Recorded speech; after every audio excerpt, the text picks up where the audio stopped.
કુકરમાં chocolate cake બનાવીને તૈયાર કરીશું. તો પહેલાં આપણે કુકર છે એને લઈ લઈશું. તો અહીંયા 500 ગ્રામ કેક થાય એવડું કુકર નાનું છે 1 લીટરનું.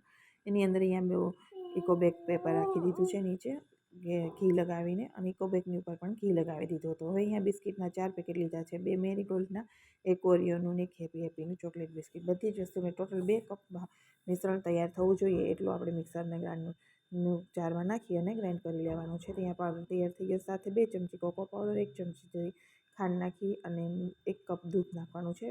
અને સાથે મારે મિક્સરમાં ચલાવતી વખતે 1/4 કપ જેટલું દૂધ લાગ્યું, એટલે 1/4 કપ મેં અહીંયા ટોટલ દૂધ નાખ્યું છે અને આપણું બેટર બનીને રેડી થઈ ગયું છે.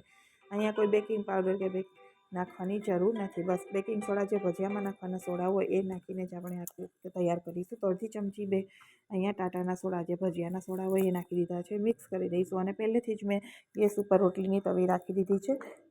તો ગેસ ઉપર ત્યારે કુકરમાં મિશ્રણ નાખી અને કુકરની જે રીંગ અને કુકરની સીટી બંને કાઢી લેવાના છે. અને 40 મિનિટ માટે લો ફ્લેમ ઉપર આપણે તવી ઉપર, રોટલીની તવી ઉપર રાખી દેવાનું. 40 મિનિટ થાય એટલે નીચે ઉતારી કુકર ખોલી અને કેકને કરી લેવાનું. તમે જોઈ શકો છો એકદમ તૂટી ગઈ છે. એટલી સરસ કેક આપણી ફૂલીને દડા જેવી થઈ ગઈ છે. કેકને બહાર કાઢી લઈશું અને ઉપરનું લેયર કાઢી અને ચોકલેટ સોસ નાખી અને ચોકલેટ મેં ઉપરથી ગાર્નિશિંગ કરી દીધું હતું.